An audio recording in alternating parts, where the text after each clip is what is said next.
자, 2강입니다. 3.1운동, 대한 독립을 외치다 라고 해서 3.1운동을 다루는 파트입니다. 우리 지난 시간에 일제의 1910년대 통치 방식과 경제정책, 그리고 그 시기의 독립운동 이렇게 다뤘습니다.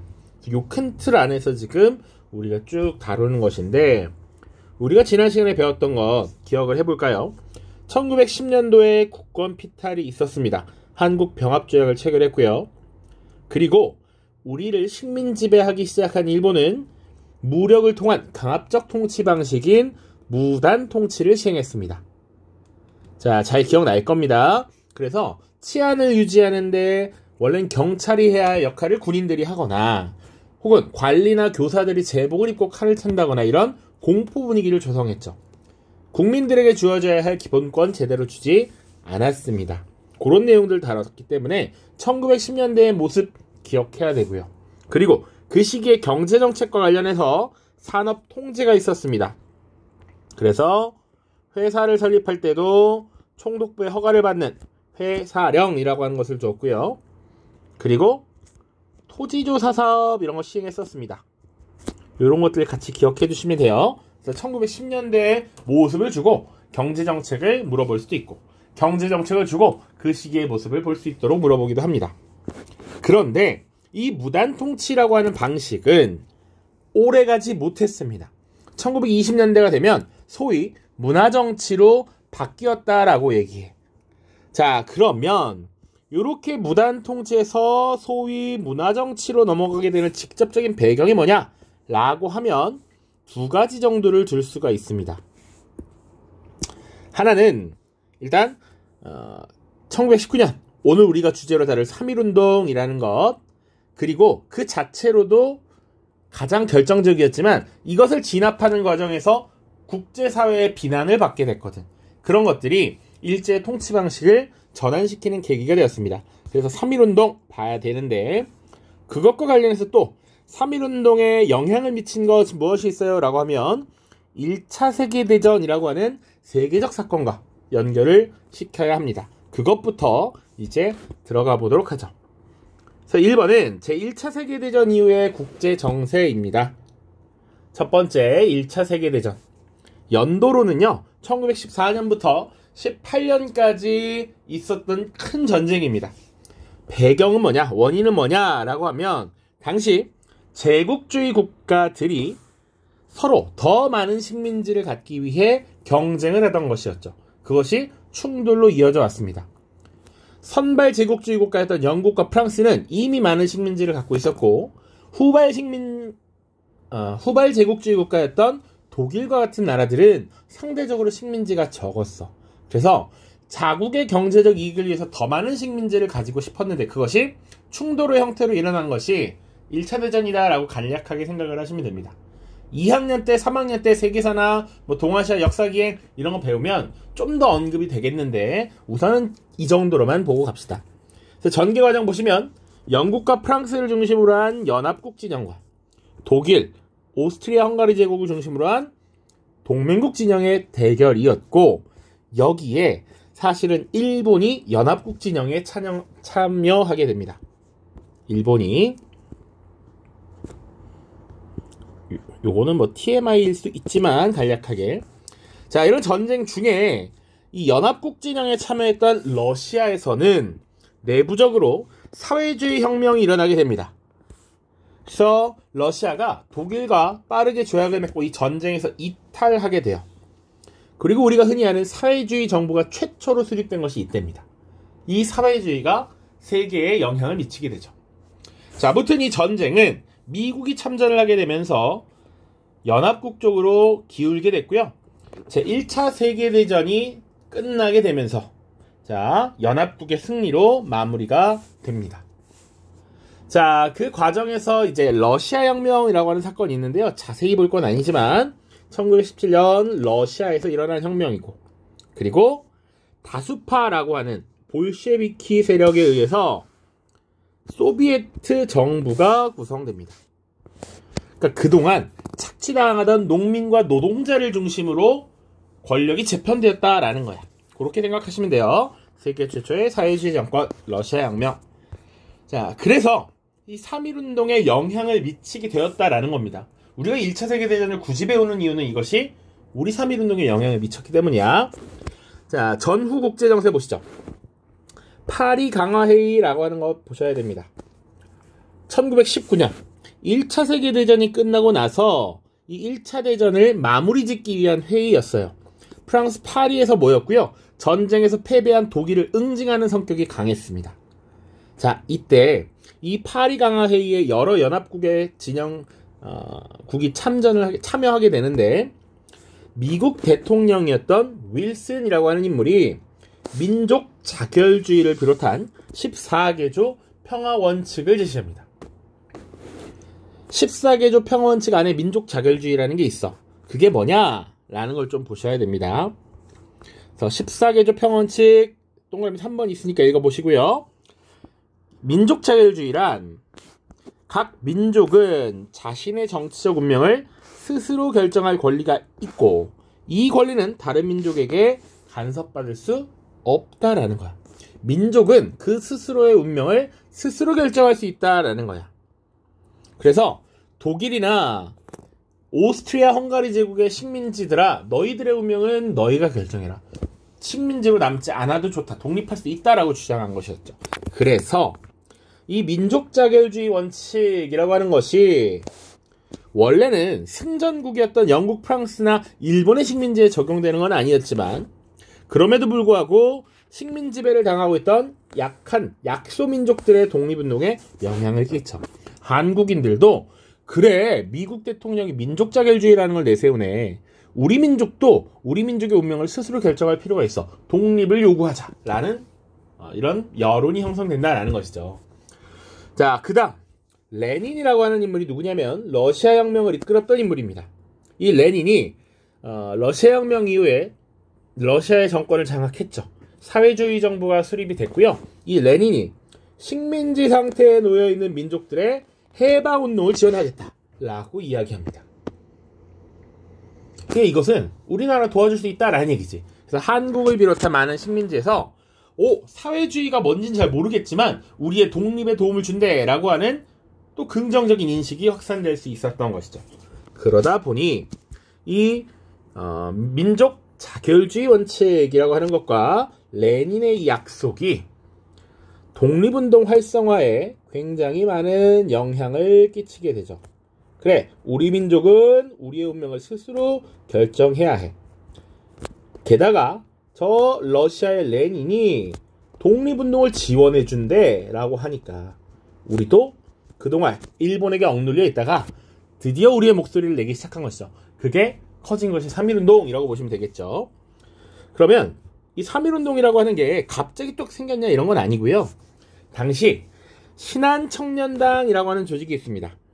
그러니까 우리의 독립을 위해서 그전부터 쭉 목소리를 내오던 세력이 있었다라는 얘기죠. 신한청년당은 상하이에 있는 독립운동가들이 조직했습니다.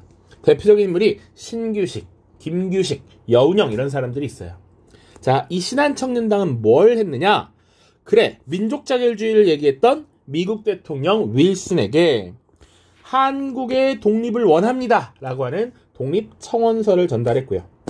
그리고 이 윌슨이 주장한 평화원칙 14개조에 따라 파리강화회의가 이루어지고 있었단 말이야.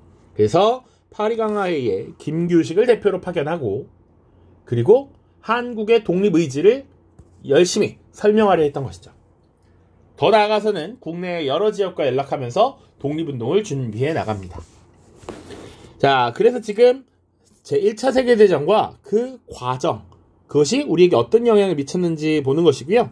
사회주의라고 하는 것에 대해서 간단하게 조금 살펴보고 가는 게 좋을 것 같아서 러시아에서 지금 혁명이 일어났고 사회주의 정부가 들어섰다라고 했는데 혁명과 투쟁을 통해 계급 간 차별이 없는 평등한 사회를 만드는 것을 목표로 삼는 이념입니다. 이 설명을 봤을 때 사실 당시의 사람들의 입장에서는 괜찮은 거지. 당시 돈을 가지고 있는 지주나 자본가가 농민 노동자를 착취하던 그런 것이 아니라 모두가 평등하게 지낼 수 있다라고 하는 것. 그것은 당시 사람들에게 굉장히 이상적인 이념으로 여겨졌을 거예요. 심지어 이 사회주의 정부가 식민지의 해방운동을 지원한다라고 하니까 사회주의에 사실은 관심을 많이 가질 수밖에 없다라는 것이죠. 자, 그 다음 이제 3.1운동으로 본격적으로 들어갑니다. 3.1운동은 어떻게 전개됐을까?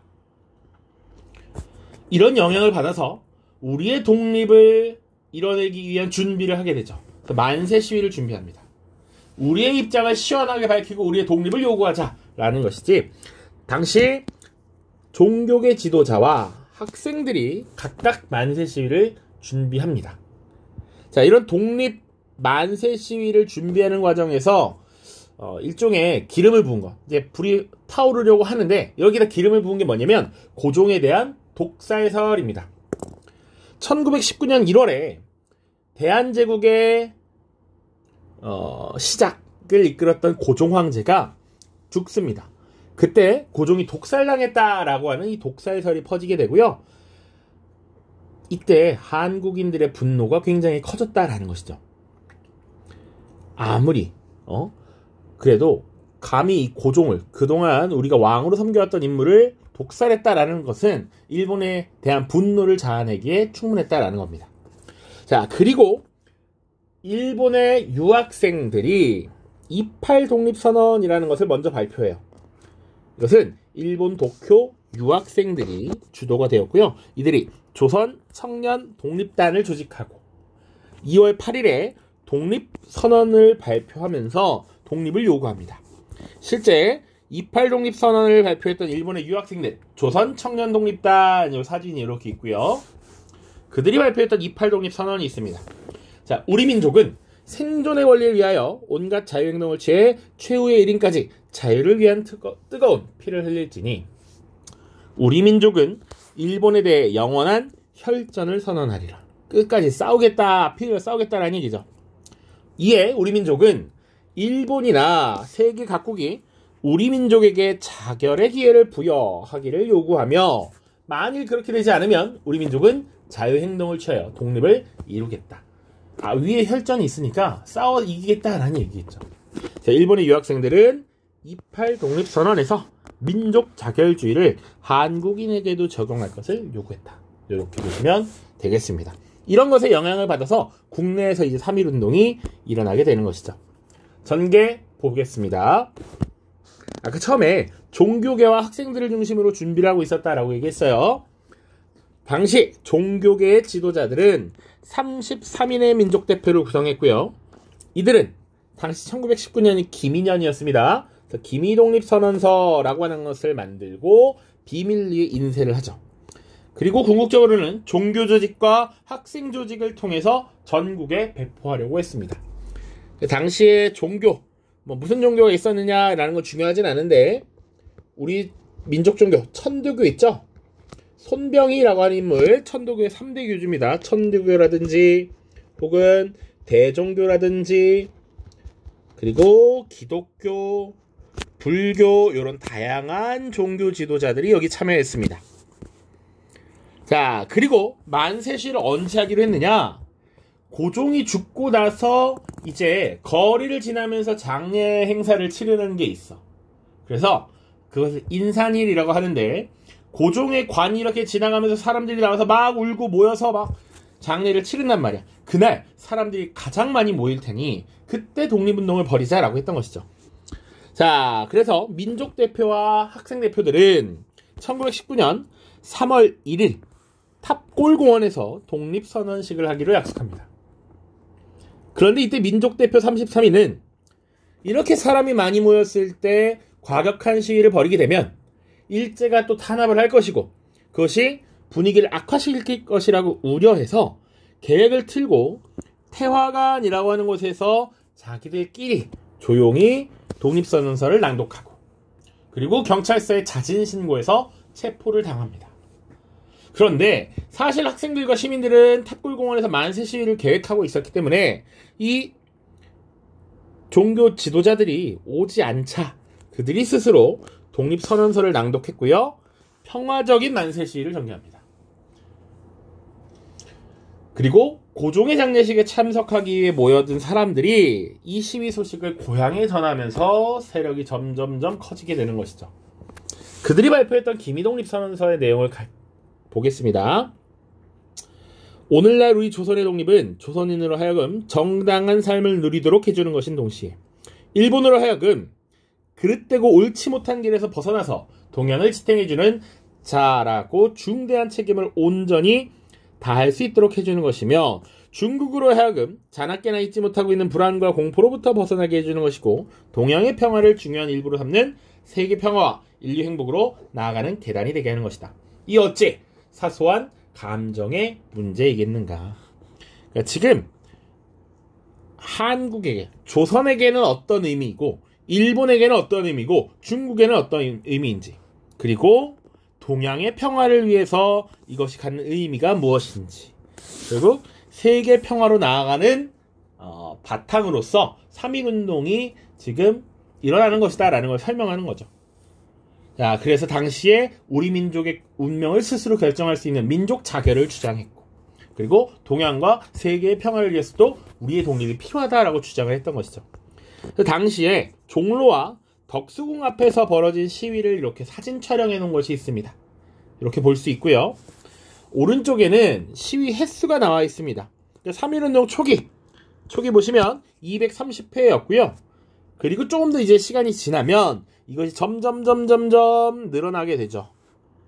자, 그래서 4월 1일부터 4월 10일이 되면 절정에 이르게 되고요. 이 시기에 강력한 일제 탄압이 들어오게 되죠. 그리고 소강기에 접어들게 됩니다. 특이한 점 보면 전국에 232개의 부와 군이라고 하는 지방행정 조직이 있었는데 무려 218개에서 일어났다라는 것 기억하시면 되겠습니다. 자, 그러다가 이 평화적인 만세 시위가 무력투쟁으로 바뀌게 되었다라는 얘기죠. 자, 주요 도시였던 서울, 평양, 원산 등에서 시작된 시위가 전국적으로 확산되게 됩니다. 농촌에서는 주로 사람들이 많이 모이는 장날을 이용해서 주동자가 연설을 하거나 경문을 읽고 대한독립 만세를 외치면서 행진을 했고요. 그런데 이것이 평화적인 방법에서 무력투쟁으로 바뀐 것은 일제의 무자비한 탄압이 있었죠. 대표적인 사건이 화성 제암리 사건입니다. 제암리 사건이 뭐냐?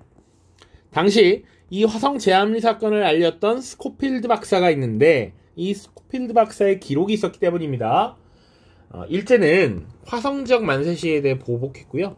4월 15일 화성 제암리라고 하는 마을에 일본군과 경찰을 파견했고 마을 사람들을 교회로 가두어서 불을 지르고 총을 쏘아서 23명을 학살했던 사건입니다.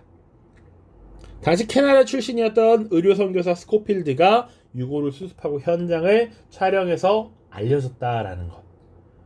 이런 일제의 잔혹한 통제, 탄압이 있었기 때문에 일본에 분노하던 시민들을 중심으로 무력투쟁으로 전환되었다라고 하는 것 기억하시면 되겠습니다. 뿐만 아니라 사실 국외지역, 간도, 연해주, 일본, 미주 지역까지도 이곳이 쭉 이어집니다.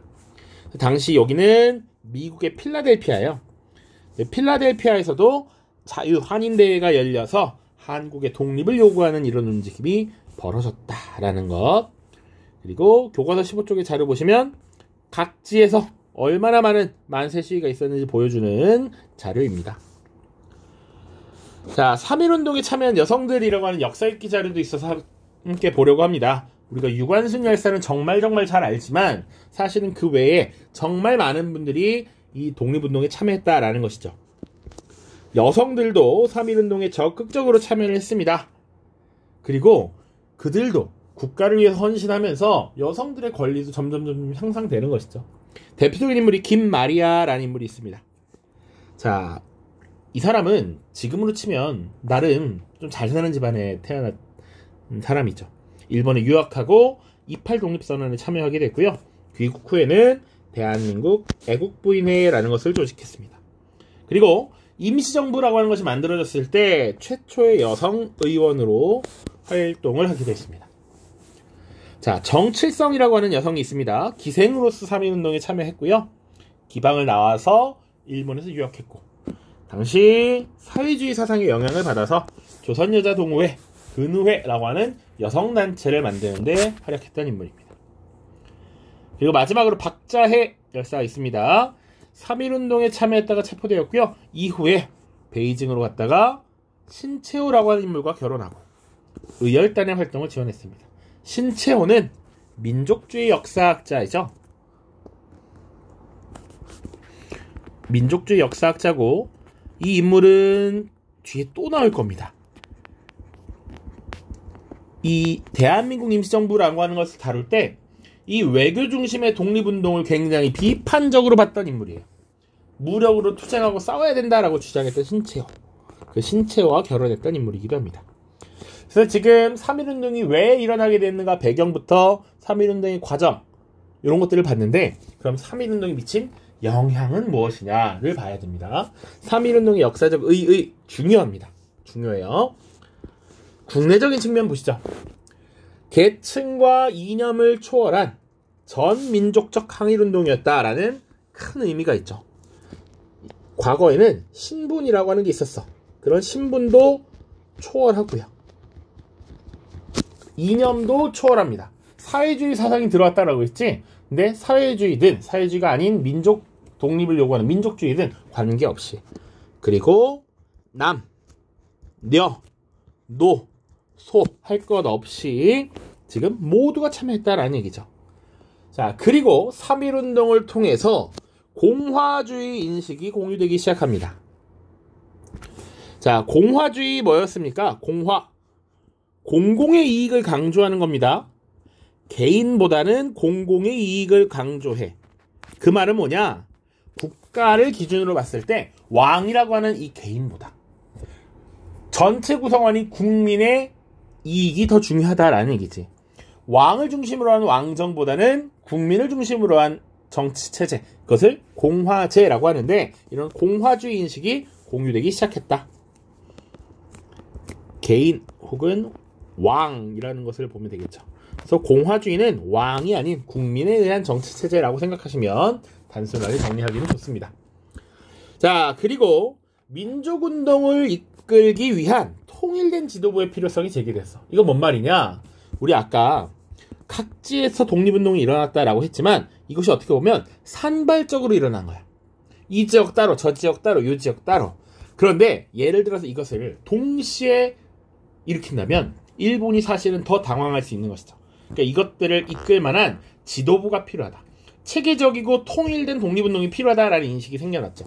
그 결과 대한민국 임시정부가 수립됩니다.